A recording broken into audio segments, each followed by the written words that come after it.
Trapped. Mike Flint's hands shook as he set another steel trap, the metal teeth gleaming dully in the autumn sunlight. 6 months since Dad died, and every snap of the spring-loaded mechanism still echoed with his father's voice. "This is who we are, son. This is what Flints do." The forest floor was carpeted with dead leaves, their decay-sweet scent mixing with the metallic tang of the trap. Mike carefully scattered debris over the steel plate, disguising it as naturally as his father had taught him. But unlike Thomas Flint, who had moved through these woods with the certainty of a man who knew his place in the world, Mike's movements were hesitant, haunted. He straightened up, his back cracking, and stared at the concealed trap. How many times had he watched animals struggle in these jaws, their eyes wide with panic and pain? He'd learned to shut off that part of himself, to see only pelts and profit. That's what Dad had taught him. But lately, those memories were bleeding through his defenses. "You're being soft," he muttered to himself, his father's words in his mouth. The autumn wind whispered through the branches overhead, and for a moment it sounded like disappointed sighing. Mike pulled his wool collar higher against the chill, trying to shake off the feeling of being watched. The cancer had eaten Thomas Flint from the inside out, leaving him wire-thin and yellow-skinned in those final weeks. Even then, he talked about the trapping season, making Mike promise to carry on. "It's not just about the money," he'd wheezed. "It's about knowing who you are, about being connected to something bigger than yourself." Last night's news still nagged at him. FBI agent Sarah Winters, her face grave as she warned about an unusual wolf pack moving through the region. "This isn't a normal migration pattern," she'd said. "We're dealing with something unprecedented." Mike had scoffed then, just like his father would have. Government interference, nothing more. The shadows lengthened as he worked his way through the trap line. The first sign something was wrong came at Trap 7. The steel mechanism lay twisted and mangled, metal bent at impossible angles like a crushed tin can. The anchoring stake, designed to withstand the struggle of a trapped bear, had been ripped clean from the frozen earth. Beside it, a paw print pressed deep into the soil, bigger than any wolf track he'd ever seen, the claw marks at the tips unnaturally long and sharp. Mike's breath caught in his throat. More tracks led into the deepening gloom between the trees.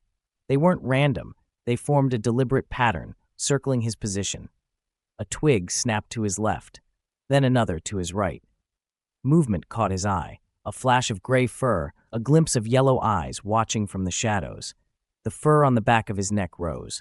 His father's voice whispered in his memory, "A flint never runs."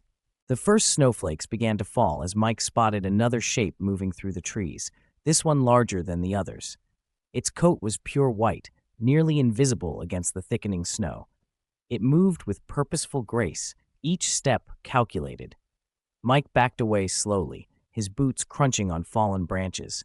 The white wolf turned its head to look directly at him, and in that moment he knew with certainty that he was being hunted. The snow fell harder, cutting visibility to mere yards. More shapes emerged from the whiteness, gray phantoms moving in coordinated patterns. They weren't attacking, not yet. Instead, they appeared and disappeared with tactical precision, each appearance forcing Mike to change direction. Every time he tried to turn toward his truck, a wolf would materialize in his path, teeth bared in silent warning. He realized too late what they were doing. Each calculated appearance pushed him deeper into the woods, further from safety. The wolves moved like soldiers executing a battle plan, their intelligence terrifying in its clarity. Through the curtain of white, Mike caught glimpses of their true numbers. 8, 10, maybe more, all moving as one entity with the white wolf as their commander. An old hunting cabin loomed through the snowstorm like a miracle. Mike's legs burned as he sprinted for it, aware of shapes closing in on both sides. He could hear their breathing now, the soft crunch of their paws in the fresh snow. They were letting him run, he realized. Letting him think he had a chance. He burst through the cabin door, slamming it behind him. His hands trembled so badly he could barely work his satellite phone. No signal. Of course not. Through the frosted window, yellow eyes watched from the swirling white void. The wolves had formed a loose semicircle around the cabin, waiting. The first impact against the door made him jump. Wood splintered at the hinges, and fine snow sifted through the cracks. Another crash, and the door frame cracked, pieces of wood skittering across the floor. Mike backed away, looking desperately for a weapon. The windows were too small to escape through, and the wolves knew it. They had chosen their killing ground perfectly. The door exploded inward in a shower of splinters and ice. The white wolf stood framed in the opening, snow dusting its massive shoulders. Its eyes held an impossible intelligence, not just predatory cunning, but something deeper, something that knew him. Behind it, the pack crowded forward, their breath steaming in the frozen air, yellow teeth gleaming in the dim light. Mike stumbled backward, knocking over a chair. "You were wrong, Dad," he whispered. "This isn't who I am. Never was." The white wolf's initial lunge was almost beautiful in its precision. Time seemed to slow as Mike watched those massive jaws approach. The impact felt like a sledgehammer to his thigh. Teeth longer than his fingers punched through denim, then skin, then deep into muscle. The wolf's jaw clamped down with mechanical force, and Mike felt his femur splinter into fragments. His scream echoed off the cabin walls as blood sprayed in an arterial arc across the wooden floor, painting the tracked-in snow crimson. The pack surged through the doorway with military precision. A smaller gray wolf latched onto his left forearm as he raised it to protect his face. He felt the distinct sensation of teeth scraping bone before the wolf began to shake its head violently. The force yanked him sideways, exposing his right flank. Two more wolves seized the opportunity, one's teeth finding purchase in his shoulder, the other's ripping into his lower back. Each bite was methodical, designed to disable rather than kill. Mike's world narrowed to bright points of agony. Through the blood roaring in his ears, he heard the wet sounds of tearing flesh, the low growls of the pack, the sharp crack as one wolf's bite crushed his wrist bones to powder. His right leg collapsed as muscles were shredded from bone. He felt the distinct pop of his shoulder dislocating as one wolf braced its paws and pulled. The pain evolved beyond anything physical, a transcendent agony that turned his vision white at the edges. He tasted copper in his mouth, felt warm blood soaking through every layer of clothing. His body was being systematically dismantled, and he remained conscious for every second. The pack suddenly pulled back, leaving him in a broken heap on the bloodied floor.